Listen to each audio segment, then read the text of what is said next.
विजयपुर उपचुनाव में प्रचार के लिए केंद्रीय मंत्री ज्योतिरादित्य सिंधिया ने न जाने का मामला तूल पकड़ता हुआ नजर आ रहा है और अब सिंधिया के एक बयान से भी सियासी पारा हाई हो गया है। देखिए इस रिपोर्ट में।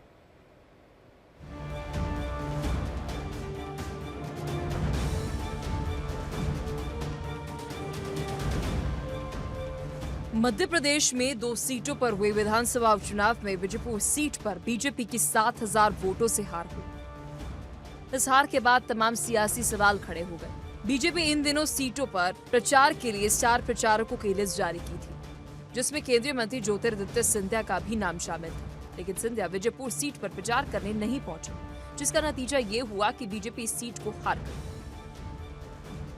जबकि विजयपुर सीट ज्योतिरादित्य सिंधिया के संसदीय क्षेत्र में आती है, वहीं ज्योतिरादित्य सिंधिया के एक बयान ने ग्वालियर में भोपाल और विजयपुर तक सियासत में नया मोड़ ले लिया है।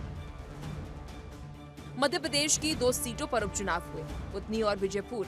बीजेपी ने स्टार प्रचारकों की लिस्ट जारी की। 6ठे नंबर पर केंद्रीय मंत्री ज्योतिरादित्य सिंधिया का नाम था। सिंधिया चुनाव प्रचार करने विजयपुर नहीं आए। रामनिवास रावत और सिंधिया की पुरानी अदावत विजयपुर के उपचुनाव में दिखी। चुनाव परिणाम आए तो बीजेपी 7,000 से ज्यादा वोटों से चुनाव हार गई। इस हार के बाद राज्य की सियासत ने अटकलों का दौर शुरू किया। उससे पहले ज्योतिरादित्य सिंधिया के एक बयान ने ग्वालियर से भोपाल और विजयपुर तक की सियासत को एक नया मोड़ दे दिया।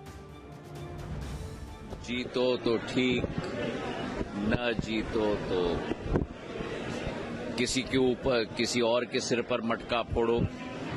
ये कब तक चलता रहेगा?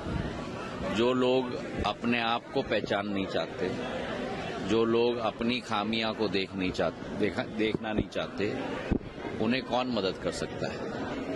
तो सुना आपने, विजयपुर नहीं जाने का ज्योतिरादित्य ने कारण बता दिया।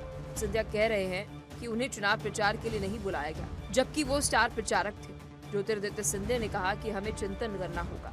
ये हार चिंता की बात है। यदि मुझसे वहाँ प्रचार को कहा होता तो मैं जरूर जाता। मैं जनता का सेवक हूँ। इसी बयान से मध्य प्रदेश की सियासत गर्म है। सिंधिया के बयान पर संगठन ने पलटवार किया। पार्टी के प्रदेश महामंत्री और विधायक भगवान दास सबनानी ने कहा है कि स्टार प्रचारकों की सूची में सिंधिया का नाम था। विजयपुर की जो सूची थी उसमें स्टार प्रचारकों की सूची में माननीय सिंधिया जी का नाम था। माननीय प्रदेश अध्यक्ष विष्णुदत्त जी शर्मा, माननीय प्रदेश के मुख्यमंत्री डॉक्टर मोहन यादव जी, माननीय संगठन महामंत्री हितानंद जी ने उनको विजयपुर आने के लिए आग्रह किया। उन्होंने अपनी व्यस्तता के चलते नहीं आ पाने की बात कही।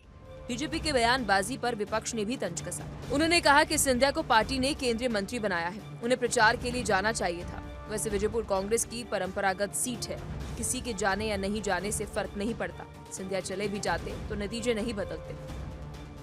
भारतीय जनता पार्टी वही पार्टी है जो अपने पितामह लाल कृष्ण आडवाणी और मनोहर जोशी जैसे लोगों को भी दूध में काम निकल जाने के बाद दूध में मक्खी की तरह निकाल के फेंक देती है।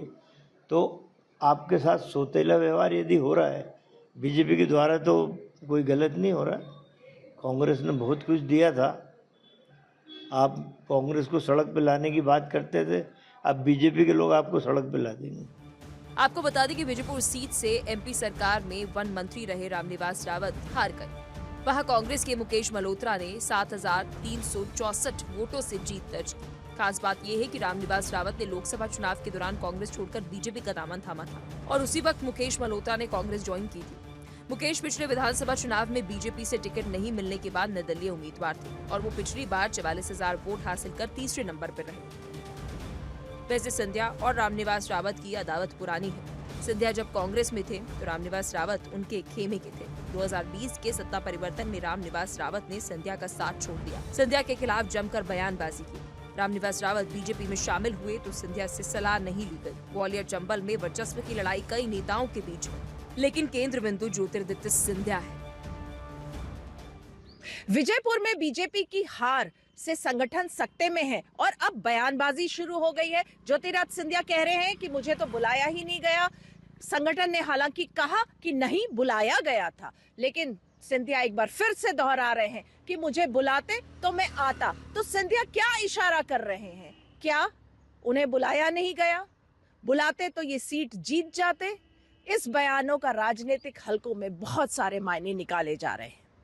भोपाल से इंडिया डेली के लिए कैमरामैन अखिलेश के साथ मुक्ता पाठक।